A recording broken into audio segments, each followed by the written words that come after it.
All right, we are going to go ahead and get going on the lesson for today. Yesterday we talked about making inferences and looked at the passage-based questions. Now we're going to look at sentence completion questions. So in this lesson, you're learning about sentence completion, obviously, and so it's kind of like passage-based questions. They help you with your reading skills, and so you have to read your sentence, understand, and interpret what you just read. But instead of reading the whole passage like we did yesterday, you're just reading one sentence, and they usually have a blank or two, and you have to figure out the word or a couple of words that fits the blanks best. There's two types. So the vocabulary context, which is similar to the passage-based one, and then logic-based as well. So just using logic to figure out which one goes in there. Okay. So read the entire question to yourself to kind of understand what the sentence is trying to mean, and then once you understand the whole, you try to complete the little parts that are missing. Try to remember to use only the standard definition. They're not going to try to trip you up with using some obscure definition of a word. They go with the most common definition. Look for transitions that show logic. So if they say however, yet, but, they're telling you that it goes from one thing that they're looking for to another. I was happy, however, today that made me sad, right? So it went from happy to sad. Consider specific words that might fit into the blank before looking at the options. So that's what I do. I will try to figure out, if this was my sentence, I would put this word and this word in there. And then I go and look for any of the words in the answers that are the same word or synonyms to that word. Start with one blank on the two blank questions. And so you start with one blank and look at all the answers, and you can knock out any of them that don't make sense. And then you can go on to the second blank and knock out any that don't make sense. And then it usually leaves you with one or two answers, and you can figure it out from there. Once you've selected your answer, reread it with your answer in it. Reread the sentence. Just like in math, when you figure out X, you can put it back in and figure out if you got it right. And then, like yesterday, use your vocab skills. So here's an example here. The piano recital was nearly perfect. Your style, technique, and artistry were blank. So looking at these, morose means sad and serious. So doesn't really go with what the sentence is trying to get. Plausible doesn't really make sense. Obviously it was happening because the person was at the recital. What they're looking for is a perfect, right? So it's nearly perfect. The only word in here that means nearly perfect would be impeccable. All right. Next up, we have, there we go. Before the explorers could embark, they had to blank someone to finance their missions. So they're looking for someone to finance their missions. They had to get somebody to finance their missions. And so you're looking at all of these, venerate means kind of to worship or to kneel. The only one that really makes sense is to get them to finance it would be induce. You're inducing them to finance. All right. Despite Emma's blank personality, she could be blank when irritated. So again, you're looking at the word despite as it's going to be opposites, right? So she has one kind of personality, however, she could be something else. So now you're looking down here and you're looking for anything that could be opposites. Looking at the words, you might not know what some of them mean, but you know that terrestrial means like ground, and so that doesn't make sense. So let's knock that one out.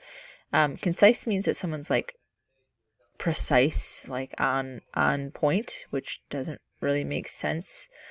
And concise and deliberate are the same or similar words, right? So if you're concise, you're right on what you want to say, and you're very deliberate in your actions. So those aren't opposites, so that knocks that one out too. And so that leaves you with these three. And congenial is a word that tends to mean like happy-go-lucky. If you're a genteel person, you're happy and nice. And scathing means you're angry, and so that is the correct answer. They're opposites. So the correct answer is B there. And then right here we have 4 more questions. Until I became a senior in high school and talked to adults about employment opportunities, I had always assumed that finding a decent job would be what? And so that person, the correct answer is facile, which means easy. When news broadcasts interrupted the music program we were watching, we blinked that the president was going to speak to the nation. And the correct answer for that would be surmised. They assumed that the president was about to speak. When Sasha realized the weather was both blank and blank, she emailed her friends to invite them to go hiking with her. This one gets a little bit more difficult because you're trying to figure out which words would work. And so that you're looking for, it says both here, so you're looking for 2 words that are similar. And so she wants to go hiking, which you probably would go hiking on a good day, not a bad day. So we're looking for words that mean like nice out. And so looking at all these, furtive, kind of, if you're furtive, it means you're cautious. Doesn't really make sense there. Profane doesn't make sense either, because profane is, not polite. If you speak with profanity, you're swearing. So that one's not right. And then looking at these, the word arid means dry. And so you assume if it's dry out, it's probably nice out. And then if you're looking at propitious, that means that it's nice out. So the correct answer is B. When the dog ran away, the family could only hope someone would blank the little mutt in finding his way back home. So they're trying to get the dog to come back home. And inhibit is the opposite. Permeate means to, like, if you permeate something, you're permeating a cell wall, you're going through a cell wall. So the answer that you're looking for is abet. Abet means to kind of convince someone to go do something. Okay, now we're going to move on to lesson 9.03, and that one is just kind of going over, sorry, let me move up here. There we go. So you're looking at patterns of words and parts of speeches, basically. So you're always reading the sentences and the passages and the answers slowly and carefully. Remember to think about common mistakes. You're looking for mistakes in these ones. So remember the common mistakes that writers make. Subject-verb agreement, pronoun, tense, punctuation, when things get confusing with the adjectives and adverbs, misplacing modifiers, all those things that, you, me, everyone, those average person mistakes that we all make, and then we use autocorrect to help us, those are what they're going to try to trip you up on these. Longer passages, they tend to have like irrelevant details, or they ramble on, or they go off on tangents, right? So they will also forget big things because it's so long, they forget what they've already said, and then they forget like a major detail. So those are some of the issues that you'll see in longer passages. Something to possibly do, insert all of the answer choices into the sentence and kind of see which one fits best with what the author's going with. Remember, good writing is clear writing. So less is more when you are writing. Less words, more concise, more to the point. It's less likely that the reader's going to get confused.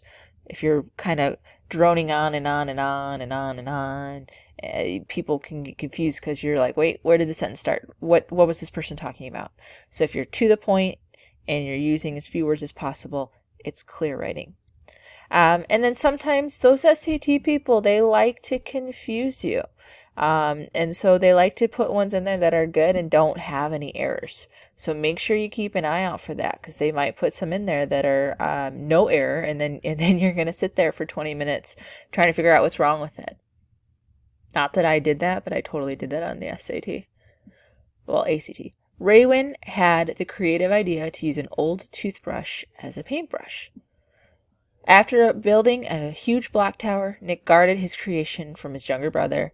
Eve created a recipe using yesterday's leftovers. So each of these sentences goes off of the word create. They each have a different version of create in it, whether it's creative, creation, created. They're not interchangeable. Like, you can't say Raywin had the creation idea. It doesn't make sense, right? They're all the same root word. However, the suffix on it gives it a different part part of speech and a different meaning. So we're going to look at different things, like, right? So the verb is solicit, and then it becomes a noun. It's solicitation or a solicitor. If it's an adjective, for profound, a noun if it's profundity, right? So there's all the different ways that a suffix can affect a word. Okay, here's another examples: negligent and neglect, history, historical, different ways that a suffix again can affect it. These are all available in the PowerPoints in the class announcements. All right, so what sentence is correct looking at these? Algae covered the stagnant water. Stagnate means that it is in the process of being, it's like, stagnate means like in the past. Stagnancy, I don't even know if that's a word. The team refused to blank even though 2 of the players were injured. They refused to capitulate, right? So capitulary means something's ongoing. Capitulation is the act of capitulating. So capitulate is the correct word, B. Mozart is among the most well-known what composers?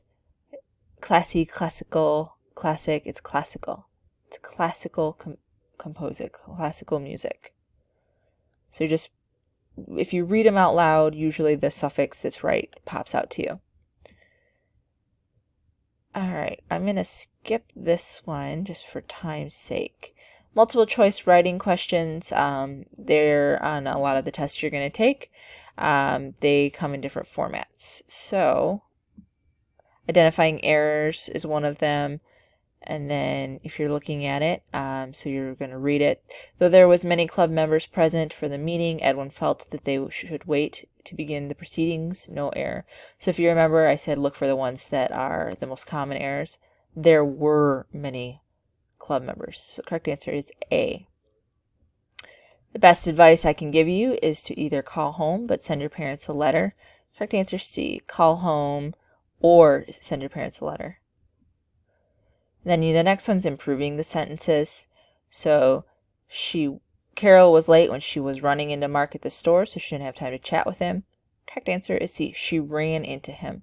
She was running is verb tense agreement, right? Was is in the past, running is present.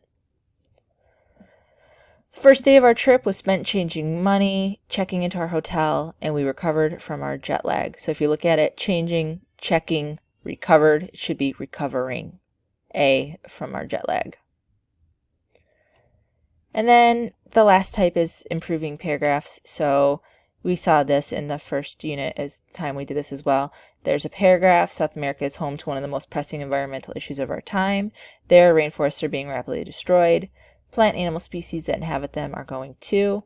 Scientists estimate that at this current rate, the rainforests will be completely wiped out by the end of this century. So looking at these answers, they're all very similar, but you're going to look for the one that has all of the subjects together: rainforest, plants, and animals. Inhabiting them are being destroyed. It's concise. It's not separated. Like this one, the subjects are separated. Being rapidly destroyed is redundant because destroying is fast already, so rapidly it's just redundant.